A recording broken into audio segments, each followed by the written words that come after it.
प्यारे बच्चों, उम्मीद करता हूँ कि आज आप लोग सारे खैरियत से ही होंगे और अल्लाह ताला आप लोगों को बहुत ज़्यादा खुश रखे। आज आप मुझे देख रहे हैं मेरे यूट्यूब चैनल के ऊपर, डॉक्टर शेहरोज़ अब्दुल्ला के नाम से मेरा यूट्यूब चैनल है और आपने हमारे वीडियोस को लाइक भी करना है, सब्सक्राइब भी करना है, हमारे चैनल को कमेंट भी करना है और अपने सर्कल के अंदर शेयर भी करना है।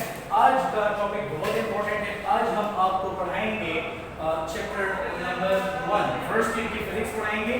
चैप्टर नंबर 1 के जितने भी न्यूमेरिकल्स हैं वो इंशाल्लाह आज हम आपको सॉल्व करके बताएंगे। ठीक है, चलिए बिस्मिल्लाह करते हैं।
अच्छा जी, सो आज हम इंशाल्लाह आपको केपी के बुक के फर्स्ट ईयर के न्यूमेरिकल्स कराएंगे और फर्स्ट ईयर के न्यूमेरिकल्स में आपको क्या कहा जा रहा है, पहले आप स्टेटमेंट को अंडरस्टैंड करें और उसके बाद उसको फर्दर हम प्रोसीड करेंगे।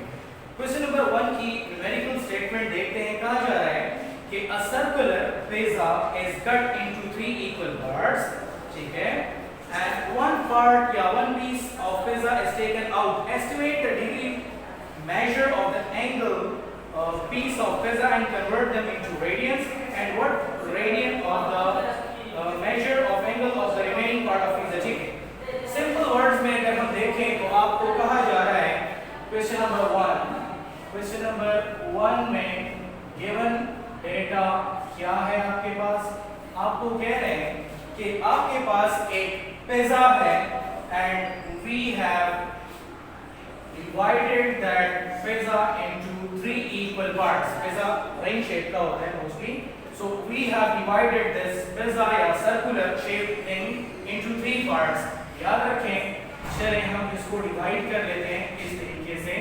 we have split this pizza into 3 equal parts या circular shape into 3 equal parts। आपको मालूम है कि एक सर्कल में कितने डिग्रीज होते हैं, 360 डिग्रीज होते हैं।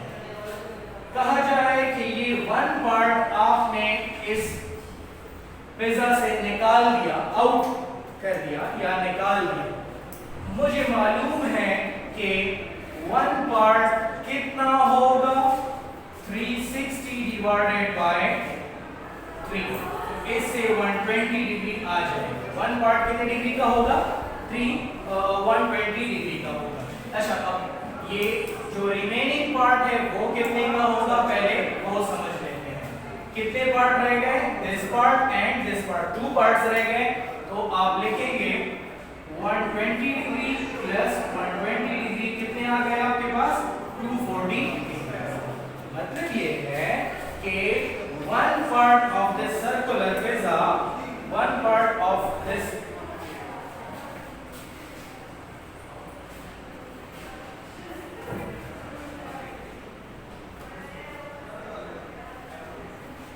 अच्छा, one part of this circular pizza is how much, 120 degree, and other rest of the part is 240 degrees।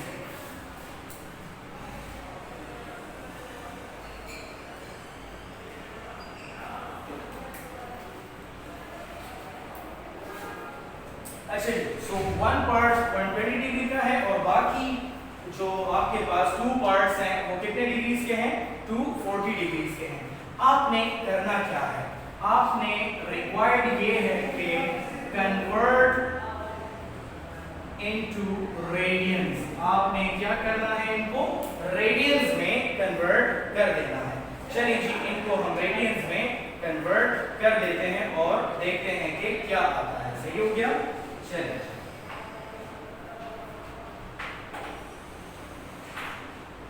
बेटा आपको क्या करना है जी, इसको कन्वर्ट करना है इनटू रेडियन। याद रखें हमारे पास एक फॉर्मूला है, that is theta in radian is equal to theta in degree multiplied by pi by 180 degree. आपके पास ये एक जनरल फॉर्मूला है। इस फॉर्मूला के जरिए आप किसी भी थीटा जो कि डिग्री में हो उसको आप रेडियन में कन्वर्ट कर सकते हैं। चले हम देखते हैं कि इसकी कन्वर्जन कैसे होगी। फॉर वन पार्ट, अगर एक पार्ट की कन्वर्जन कर रहे हैं आप, तो थीटा रेडियन में हमारे पास कितना आएगा? वन पार्ट कितना था हमारे पास? 120 डिग्री था। सही हो गया? तो हम लिखेंगे 120 degree multiplied by pi by 180। इससे क्या आ जाएगा? आपके पास डिवीजन होनी है यहाँ पर, इससे आ जाएगा टेबल पर 2 और इससे आ जाएगा 3। तो 2 पाई बाय 3 आंसर आ जाएगा 2 पाई बाय 3 रेडियन। मतलब ये है कि 120 डिग्री कितने रेडियंस के बराबर होगा? 2 पाई बाय 3 डिग्री के इक्वल, रेडियन के इक्वल होगा। मतलब 120 degree is equal to 2 pi by 3 radian. एक ये रिजल्ट हुआ।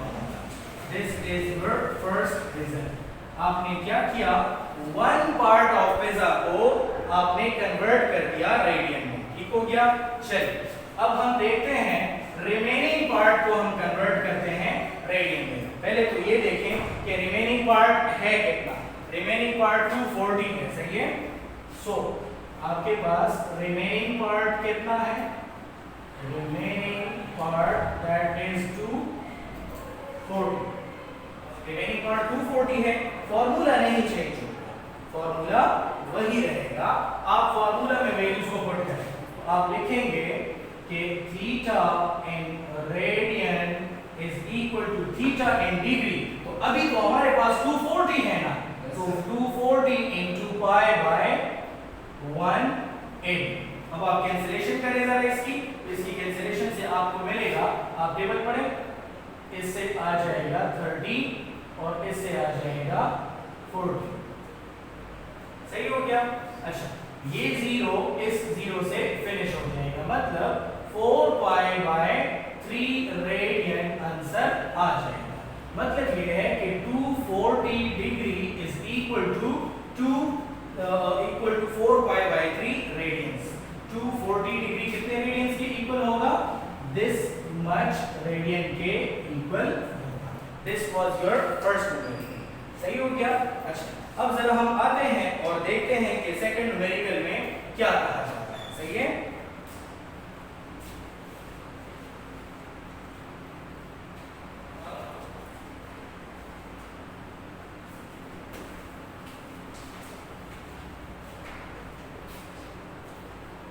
अच्छा, सेकेंड न्यूमेरिकल में आपको कहा जा रहा है कि आपके पास the length of a pendulum is 1.5 plus minus 0.01 metres. आपको कहा जा रहा है कि आपके पास एक पेंडुलम है। क्वेश्चन नंबर 2, गिवन डेटा में आपको लेंथ ऑफ द पेंडुलम कितनी गिवन है? That is 1.5 plus minus 0.01, 1.5 plus minus 0.01 metres given. आपको मालूम है दिस इज द वैल्यू और this is the uncertainty in it. सही हो गया? ये मैंने आपको अनसर्टेनिटी का पूरा एक टॉपिक बड़ा डिटेल के अंदर डिस्कस किया हुआ था। And acceleration due to gravity value, आपके पास एक्सेलरेशन ड्यू टू ग्रेविटी की जो वैल्यू है that is g equal to how much? 9.8 plus minus 0.1, 9.8 plus minus 0.1 meter per second square। फिर कहते हैं calculate time period and uncertainty in the time period. अब आपको क्या चीज रिक्वायर्ड है बेटा? दो बातें आपको रिक्वायर्ड है, दो चीजें आपसे मांग रहे हैं। पहली बात आपने टाइम पीरियड फाइंड करना है, टाइम पीरियड की वैल्यू फाइंड करनी है आपने, और अनसर्टेनिटी इन टाइम पीरियड भी फाइंड करनी है। आप लिखेंगे अनसर्टेनिटी इन टाइम पीरियड, ठीक है, जिसको हम डेल टी से रिप्रेजेंट करेंगे। ठीक होगी, ये दो बातें आपने फाइंड करनी है। चलिए हम जरा सॉल्यूशन की तरफ चलते हैं और सॉल्व करते हैं वन बाय वन, देखते हैं कि इससे क्या आता है। बेटा आपको मालूम है पार्ट नंबर 1 में सॉल्व कर रहा हूं, तो यहां पर मेंशन करें कि पार्ट नंबर ए आपका है। आपको time period of simple pendulum का फार्मूला मालूम है, तो आप लिखेंगे as we know that time period of simple pendulum, time period of simple pendulum का फार्मूला आपको मालूम है, and that is T is equal to 2 by under the root L by G। यही फार्मूला है time period of simple pendulum का। Values आप उठा लीजिए और इसके अंदर पुट कर दीजिए। टाइम पीरियड की वैल्यू हमारे पास आ जाएगी T, y की वैल्यू 3.14 होती है, इनटू आपके पास जो लेंथ गिवन है that is how much, absolute value की बात कर रहा हूं। लेंथ आपके पास कितना है 1.5। अनसर्टेनिटी में नहीं फाइंड कर रहा, मैं सिर्फ टाइम पीरियड फाइंड कर रहा हूं, तो मैंने सिर्फ लेंथ की वैल्यू लिखी है और g की वैल्यू मेरे पास 9.8 है। सही हो गया। अच्छा बेटा कैलकुलेटर आपके पास है, आप कैलकुलेटर को फाइंड करेंगे कैलकुलेटर से, तो इससे आपके पास कैलकुलेशन तो कर सकते हैं ना आप, तो इससे आपको आंसर क्या मिलेगा 2.5 सेकंड। कैलकुलेशन बेटा आपने खुद करनी होगी, सही। कैलकुलेटर करेंगे फिर वीडियो जरा लंबी हो जाएगी और उसको अपलोड करना जरा मसला होता है, ठीक है। तो कैलकुलेशन का काम आप कर लीजिएगा, इससे आपको 2.5 सेकंड्स मिल जाएगा। आपने टाइम पीरियड फाइंड कर लिया। अब मुझे जाना है अनसर्टेनिटी इन टाइम पीरियड की तरफ के टाइम पीरियड में अनसर्टेनिटी कितनी थी वो मुझे फाइंड करना है। तो आप फिर क्या करेंगे जी, पार्ट नंबर बी कर रहे हैं और पार्ट नंबर बी आप डिस्कस कर रहे हैं। To find uncertainty in time period सबसे पहले दो चीजें आप फाइंड करोगे कि परसेंटेज एरर लेंथ में कितना है और परसेंटेज एरर जी की वैल्यू में कितना है।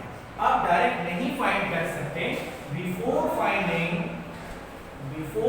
Finding uncertainty in time period, uncertainty in time period आपने क्या करना है, वी फाइंड परसेंटेज एरर या वी फाइंड परसेंटेज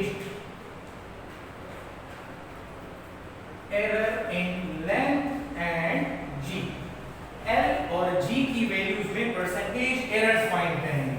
तो आप लिख सकते हैं कि परसेंटेज एरर इन लेंथ या एल की वैल्यू में हमारे पास परसेंटेज का क्या फार्मूला था, error divided by measured value into 100%, यही फार्मूला था।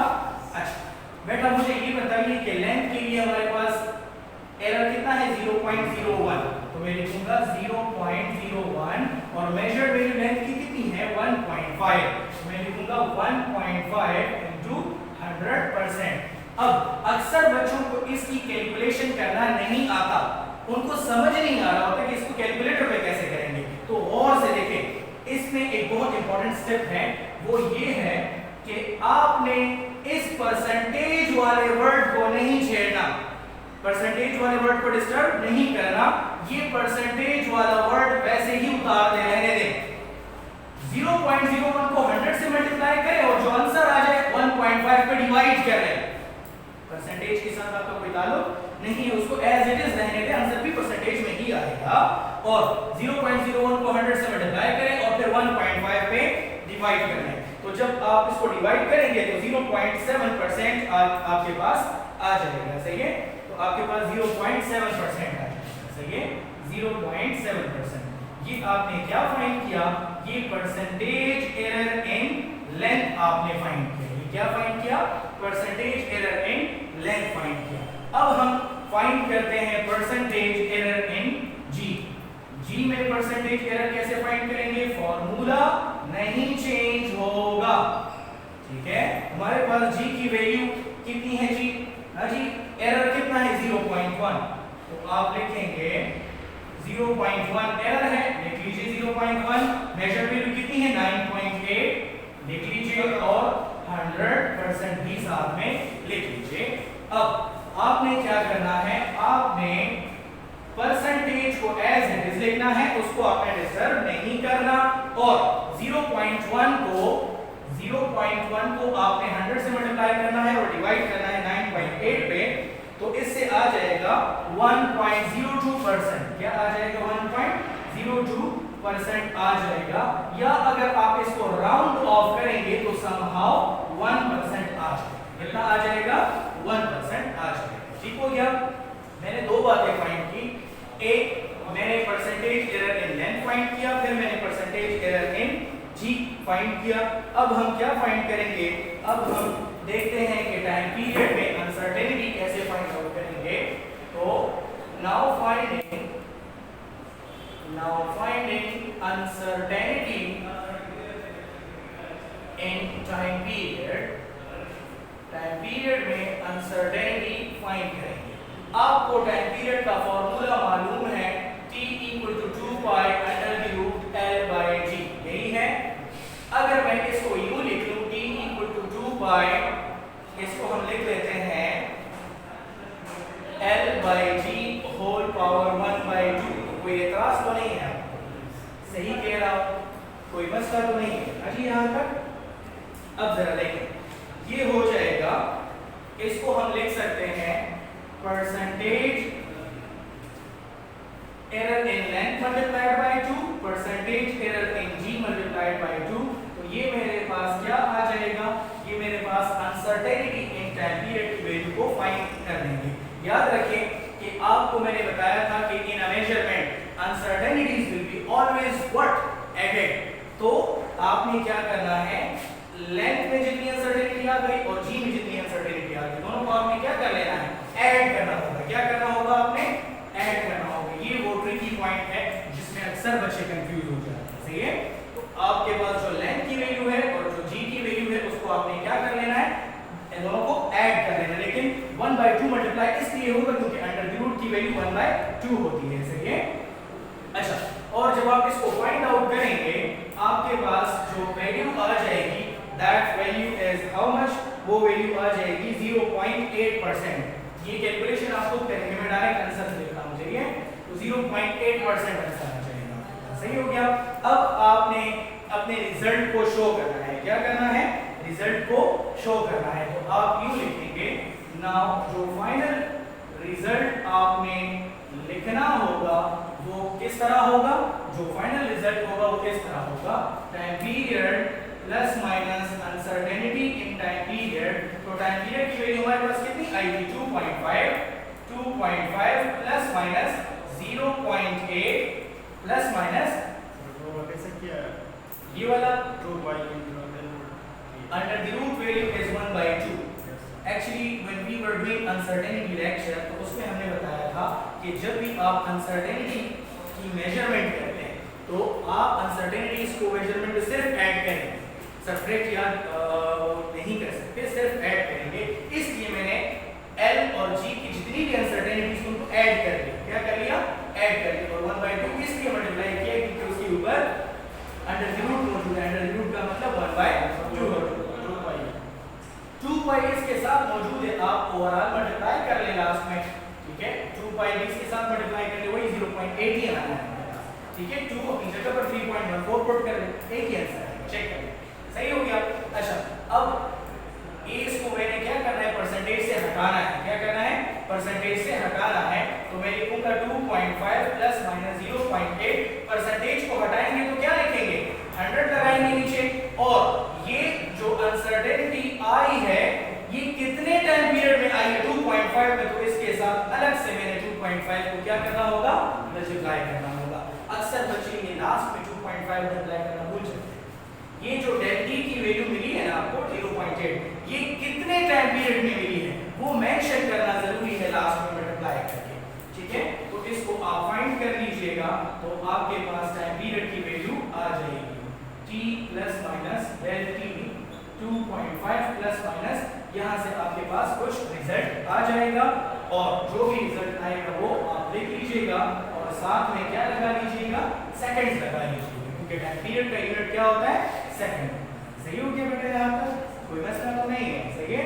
अब जरा और से देखिए, ये तो हमने क्वेश्चन नंबर 2 किया, अब हम आते हैं जरा क्वेश्चन नंबर 3 की तरफ। क्वेश्चन नंबर 3 में चलते हैं और क्वेश्चन नंबर 3 को कैसे करेंगे चले हम आपको करके बताते हैं। सही हो गया। अच्छा, ये इरेज कर दूं ये वाली साइड, क्वेश्चन नंबर 1 वाली साइड इरेज कर देता हूं। सही है।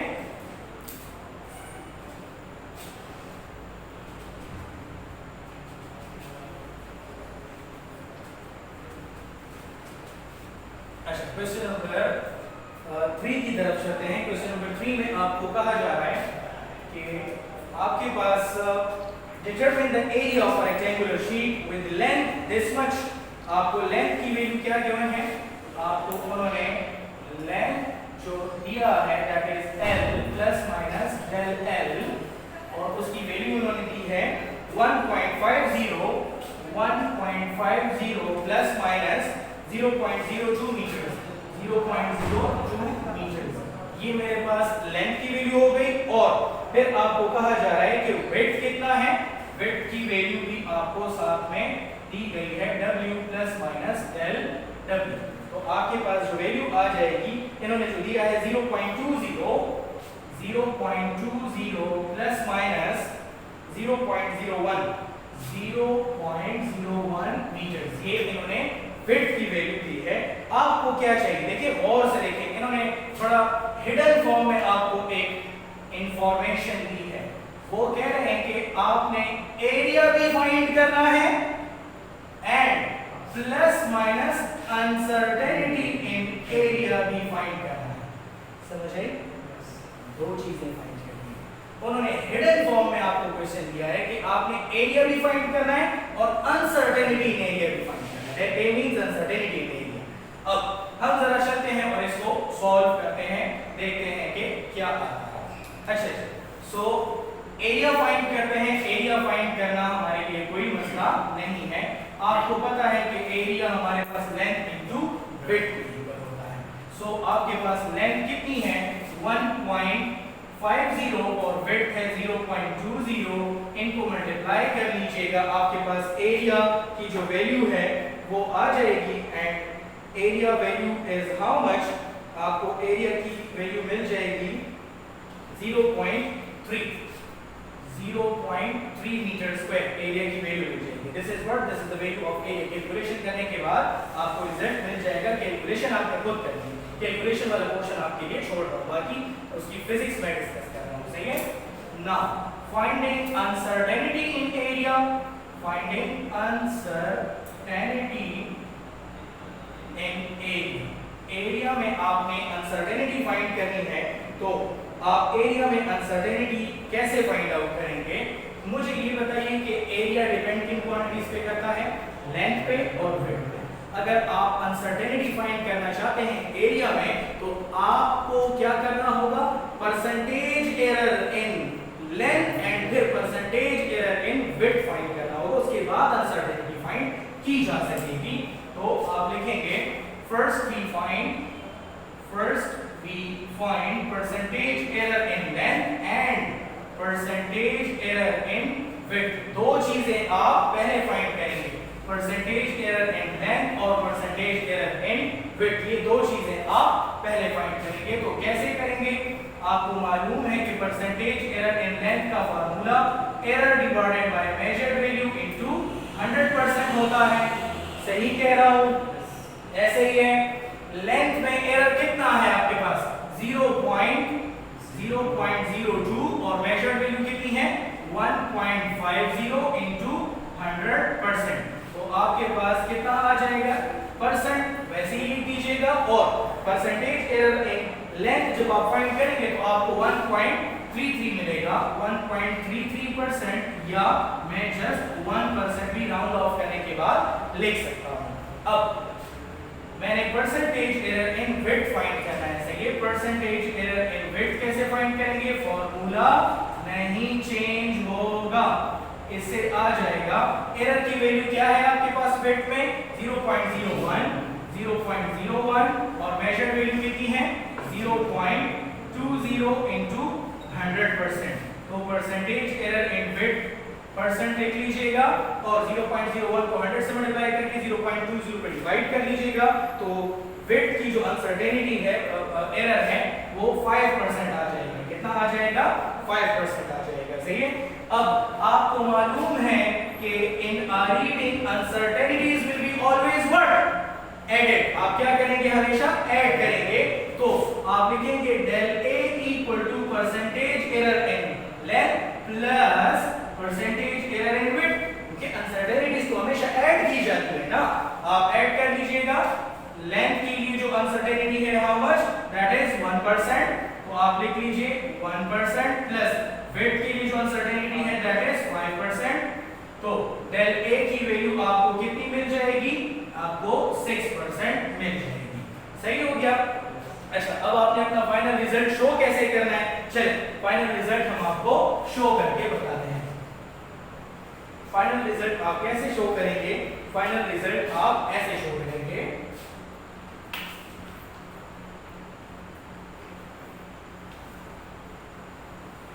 फाइनल रिजल्ट आपका जो होगा a plus minus del a is equal. मुझे ये बताइए कि एरिया की वैल्यू हमने कितनी फाइंड की थी 0.3।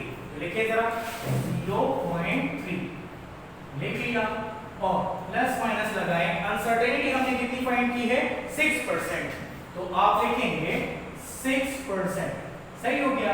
अब 0.3 अपनी जगह पर प्लस माइनस अपनी जगह पर इस परसेंटेज को रिमूव करें तो डिवाइडेड बाय व्हाट 100। और ये जो अनसर्टेनिटी आई है कितने एरिया में आई थी 0.3। तो वो लास्ट में क्या करना होगा मल्टीप्लाई करना होगा। ये पॉइंट अक्सर बच्चों से मिस हो जाता है। सही है। तो इससे आ जाएगा आप कैलकुलेटर कर लीजिएगा आपको रिजल्ट मिलेगा 0.02 मीटर स्क्वायर। आपने क्या फाइंड कर लिया एरिया फाइंड कर लिया और अनसर्टेनिटी इन एरिया फाइंड कर लिया। ये आपका फाइनल रिजल्ट है। सही जी this is your final result. सही हो गया। अच्छा ये हमने क्वेश्चन नंबर 3 कर लिया। अब जरा आ जाते हैं और देखते हैं क्वेश्चन नंबर 4 की तरफ। क्वेश्चन नंबर 4 में आपको क्या कहा जा रहा है। ठीक है। अच्छा क्वेश्चन नंबर 4 की तरफ आते हैं।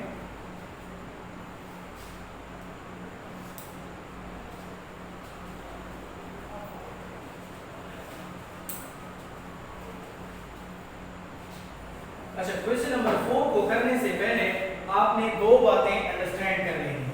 क्वेश्चन में कहा जा रहा है कि calculate the answer up to appropriate number of significant figures. Question number 4 कहते हैं calculate the answer up to appropriate number of significant figures up to appropriate number of significant figures। अब आपको मल्टीप्लिकेशन के भी क्वेश्चन दिए गए हैं और एडिशन के भी क्वेश्चन दिए गए हैं। सब्ट्रैक्शन और मल्टीप्लिकेशन डिवीजन ये सब चीजों के क्वेश्चन हैं। बेटा दो बातें आप सीख लीजिएगा तो चीजों को समझना आसान हो जाएगा। आपके पास जो रूल है rule for addition and subtraction. Addition और सब्ट्रैक्शन के लिए क्या रूल है और मल्टीप्लिकेशन और डिवीजन के लिए क्या रूल है। Rule for multiplication and division. ठीक है। आप दो नंबर्स को ऐड या सब्ट्रैक्ट करेंगे तो आपने क्या देखना होगा।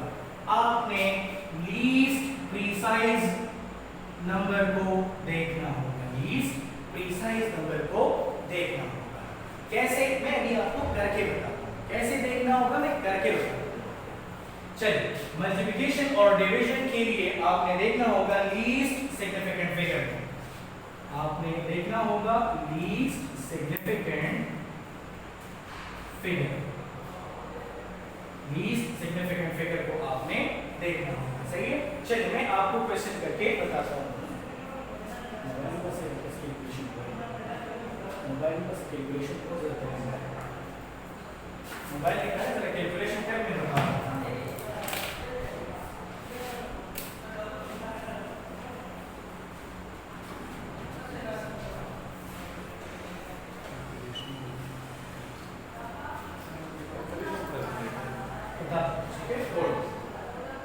आपके पास क्वेश्चन है पार्ट नंबर 1, क्वेश्चन 4 का पार्ट नंबर 1 कर रहा हूं, पार्ट नंबर 8।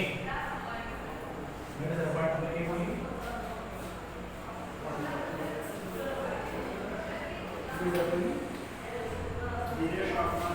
नहीं 246.24 प्लस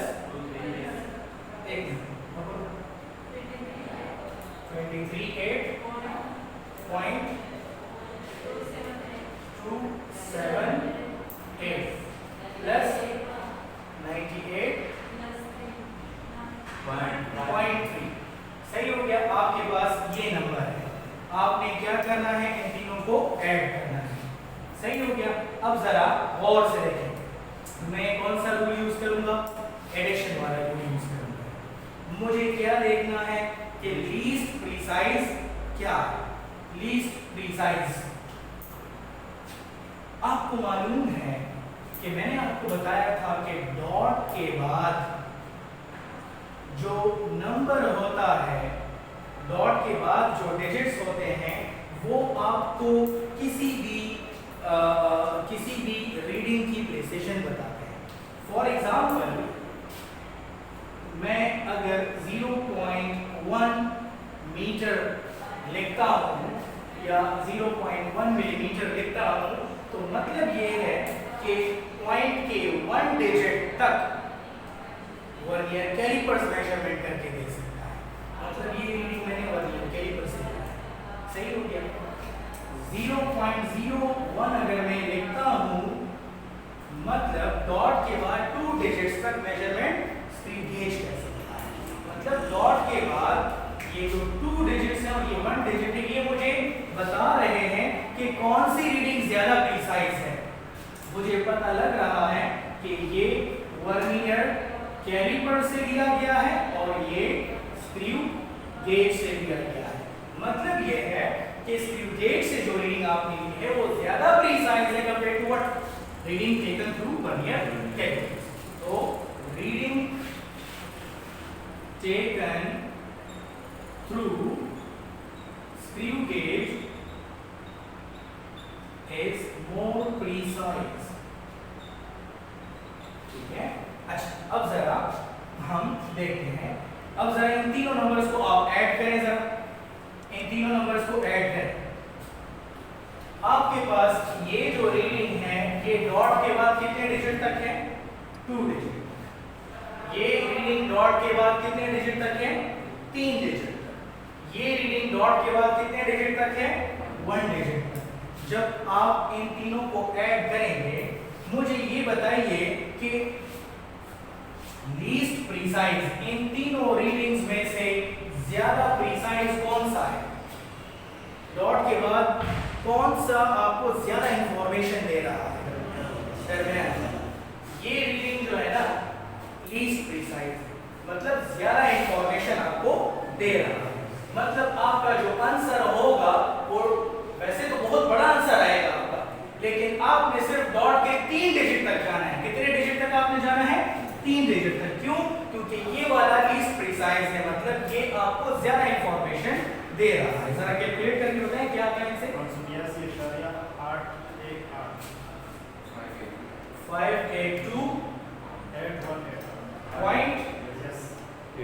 582.818 और यही आता है। अब देखिए कैलकुलेटर ने ऑलरेडी आपको लीस्ट प्रिसाइज करके बता दिया है। देखिए डॉट के बाद उन्होंने आपका आंसर कितने डिजिट तक निकाल के बताया है, 3 डिजिट। क्योंकि वो इन तीनों में डॉट के बाद जो लीस्ट प्रीसाइज होगा, जितने डिजिट लीस्ट प्रीसाइज होंगे, जो ज्यादा इंफॉर्मेशन दे रहा है, आपका आंसर भी उतने ही डॉट के बाद डिजिट तक जाएगा। सही हो गया। चलिए अब हम एक और क्वेश्चन करते हैं और वो मल्टीप्लिकेशन या डिवीजन का कर लेते हैं। कॉन्सेप्ट आपको समझाना जरूरी है। चलिए मैं ये पार्ट नंबर ई कर लेता हूं, बाकी इसी तरीके से है। पार्ट नंबर ई को जरा देखें। 168.99 into 9, 168.99 into 9। जब आप मल्टीप्लिकेशन या डिवीजन वाले क्वेश्चंस करेंगे तो फिर क्या होगा, आप जरा देखेंगे कि लीस्ट सिग्निफिकेंट फिगर्स इन दोनों रीडिंग्स में किसके पास है। मुझे ये बताइए कि यहाँ पर कितने सिग्निफिकेंट फिगर्स हैं। यहाँ पर आपको, ठीक है, यहाँ पर आपके पास 5 सिग्निफिकेंट फिगर्स हैं। सही कह रहा हूँ। यहाँ पर कितने सिग्निफिकेंट फिगर हैं? 1 सिग्निफिकेंट फिगर। आप जरा मल्टीप्लाई करें इन दोनों नंबर्स को।